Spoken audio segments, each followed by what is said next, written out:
పరిణామం.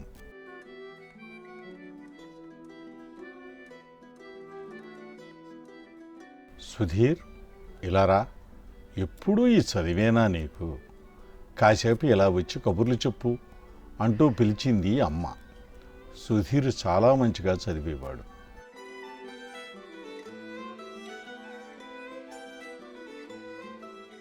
చిన్నప్పటి నుండి పెద్దయ్యాక పెద్ద ఇంజనీరు కావాలన్న ఆశతో గట్టి పట్టుదలతో ఇంటర్ చదవసాగాడు. 10వ తరగతిలో మంచి మార్కులు సంపాదించాడు.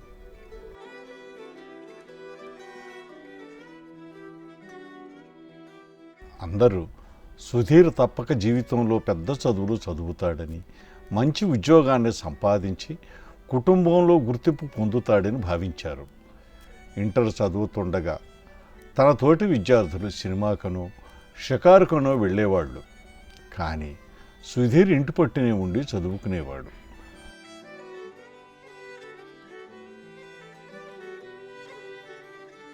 సుధీర్, ఈ ఆదివారం అన్నా మాతో క్రికెట్ ఆడడానికి రా అంటూ స్నేహితులు పిలిచినా వెళ్ళేవాడు కాదు సుధీరు. అవి పరీక్షల రోజులు. సుధీర్ తెల్లవారి లేచి తన సబ్జెక్టు అంతా చదువుకొని పరీక్షకు వెళ్ళాడు.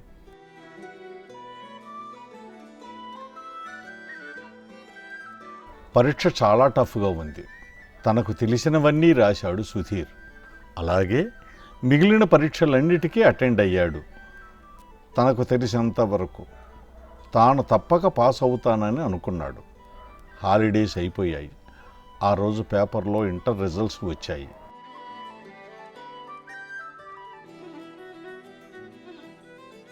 మొట్టమొదటిగా సుధీర్ పేపర్ చూసి తన నంబర్ వెతికాడు. ఫస్ట్ క్లాసు జాబితాలో, సెకండ్ క్లాసు జాబితాలో తన నెంబరు లేదు. చూస్తే తన నెంబర్ 3rd క్లాసులో వచ్చింది. కళ్ళల్లో నీళ్లు నిండాయి సుధీరుకు. తాను ఆశించిన విధంగా తనకు ఫస్ట్ క్లాసు రాలేదని చాలా దుఃఖం వచ్చింది.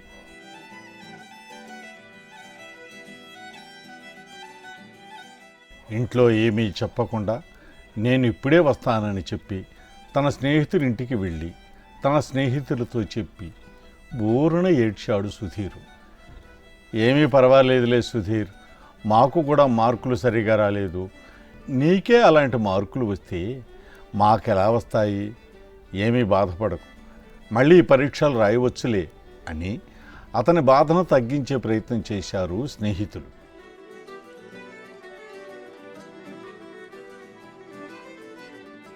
సుధీర్ వారి మాటలు విని మౌనంగా ఉండిపోయాడు.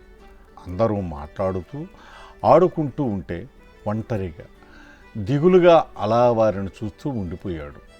రాత్రి దాకా వాళ్ళు అలా ఆడుతూనే ఉన్నారు.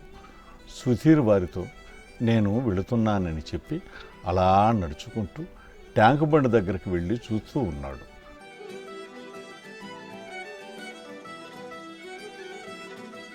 రాత్రి 9 అయింది. ఇంకా సుధీర్ ఇంటికి రాలేదెందుకు అని సుధీర్ తండ్రి అడుగగా సుధీర్ తల్లి స్నేహితుల దగ్గరకు వెళ్ళి వస్తానన్నాడని చెప్పింది. సుధీర్కు తన తండ్రికి ఇలాంటి మార్కులు వచ్చాయి.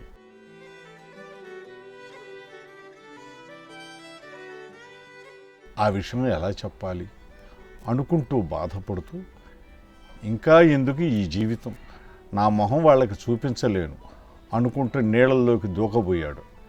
వెనక నుండి సుధీర్ ఆగు అంటూ తన తండ్రి పిలుపు వినిపించింది.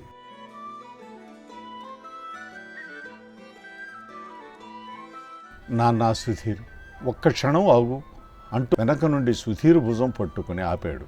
వెనుతిరిగి చూడగా అది సుధీర్ నాన్న.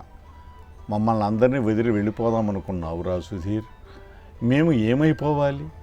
కేవలం నీకు తక్కువ మార్కులు వచ్చాయని నిరాశపడితే ఎలాగా?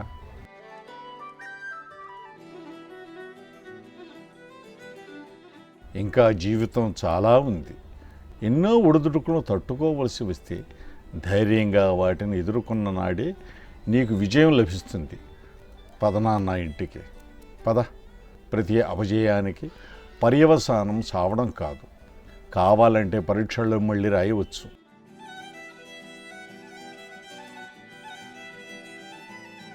నీ స్నేహితుల ద్వారా నీవు ఇక్కడికి వచ్చి ఉంటావని ఊహించాను అంటూ ఇంటికి తీసుకువచ్చాడు సుధీర్ తండ్రి. సుధీర్ ఆ రాత్రంతా బాధపడుతూ ఉన్నాడు. మరునాడు పేపర్లో వచ్చింది, కొన్ని పరిస్థితుల కారణంగా కొన్ని రోల్ నెంబర్లు తప్పుగా ప్రింట్ అయ్యాయని.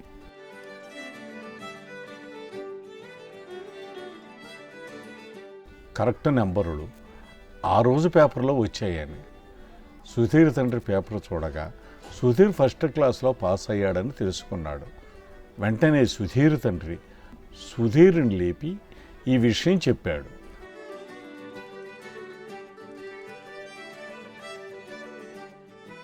సుధీర్ ఆనందంతో తండ్రిని హత్తుకున్నాడు. చూశావా, నీ తొందరపాటు వల్ల ఎంత పెద్ద ప్రమాదం తప్పిందో. ఏమైనా సరే నీ ధైర్యాన్ని వీడకు. కష్టాలను ఎదుర్కొన్న నాడే నీవు నా కొడుకు అనిపించుకుంటావు అంటూ సుధీర్ని ప్రశంసిస్తూ భుజాన్ని తట్టాడు సుధీర్ తండ్రి.